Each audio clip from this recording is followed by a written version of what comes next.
Hey guys, what's going on? Dig Media here, bringing you another Deadman Mode video.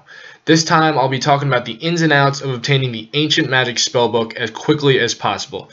Obviously there are tons of different variables that can make your progress faster or slower, but this video will show you how to make your experience as smooth as possible and also explain some of the big perks that come along with overcoming this great challenge. Before I jump into the quest and level requirements that your account will need at some point or another, I want to quickly give you all a couple tips that will make questing and leveling easier and safer. The first is to obtain 45 magic. I know it's not the easiest thing to just jump right into the new server and get 45 mage, but training might be easier than you think, at least up to level 45. There are plenty of rune stores in Runescape, the easiest ones to access being in Varrock, Port Sarim, and the Mage Arena in the Wilderness.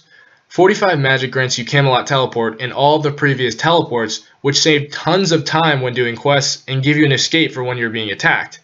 Level 56 is the next power spike because you get access to Fire Blast, which you will want and need when doing some of the quests. And then obviously the ultimate goal is to hit 94 plus for that Ice Barrage.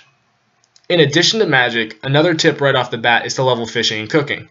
Get yourself a nice supply of food that will be able to last you throughout all of the required quests and then some, just in case you die at some point during the process. I would say trout and salmon would be the fastest to obtain and cook, but if you want to do tuna, that could work too. We're looking at fishing and cooking for a total of 500 trout, salmon, and tuna combined. I'd stay away from fishing anything higher than tuna because the catch rate is super slow. Now, jumping into quest and level requirements. Here's a list of all 10 quests you will pretty much need to complete, with the exception of Rune Mysteries if you end up buying the Rune S for Priest in Peril instead of mining it yourself. Good thing is, Rune Mysteries doesn't take too long, so I'd recommend just getting it done anyway. So here we have the novice level quests.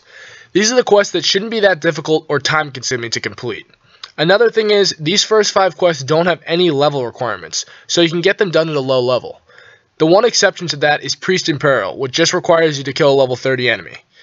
The quests here aren't in any particular order, but I would recommend doing Waterfall quests first to get high enough melee stats to kill the monster in Priest in Peril. The intermediate quests are where things get a little more time consuming. By no means are these quests hard, but it might be frustrating getting these levels and obtaining some of these required items if you keep getting PK'd. Thanks to the 5 times XP rate though, skills like agility and thieving will be less grindy and honestly won't be that difficult to level up. For the Temple of Ikov quest, you'll have to kill a level 84 with just range and the ice arrows acquired during the quest. For the Taurus trap, you'll also get yourself in some combat, but it shouldn't be anything to get hung up over. Now for the difficult quests. Guys, this is where it can get to be tough. Luckily, when you get to this point, you have completed 8 out of 10 quests. For Troll Stronghold, you'll want to safe spot both bosses with mage using bolt or blast spells. To kill the second boss in the quest, you'll want to use a hit and run strategy, which is pretty much just casting one spell, running away before the boss can hit you, rinse and repeat. As far as Desert Treasure goes, all aboard the struggle bus. This is going to be hard because at many times during the quest, you're extremely vulnerable. At any point, someone can come along and kill you when you have all of your quest items. You'll want to be super careful. Quick note, before you do Troll Stronghold or Desert Treasure, it might be beneficial to get 43 Prayer for Protect Mage, Range, and Melee. Not only do you have to get level requirements, but you'll also need to obtain a lot of quest items, and you'll probably be doing that on your own. Keep in mind, most but not all quest items are on this list. The 2 most important to note are Magic Logs and Lockpicks. You'll need Magic Logs for Desert Treasure, which will only be available after players get 75 plus woodcutting. This won't take super long, but it might be hard to find a seller and be able to afford these logs right out the gate. The other item is Lockpicks. These will be used during Desert Treasure to unlock a chest. You can obtain these by pickpocketing bandits in the desert or rogues in the wilderness. I'd suggest pickpocketing an excess amount because you can fail and break each pick lock while picking the lock during the quest. For the most part, a lot of these are simple items, but collecting them all for one quest just to die before you use them can be aggravating. Once you finally complete Desert Treasure, and damn, it'll feel really nice when you do, you'll have access to some of the most deadly and valuable spells in the game.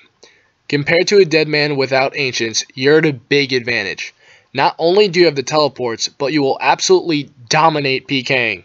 If someone tries running, you have at most with Ice Barrage a 15-second freeze. You'll also be able to use that freeze to escape when needed.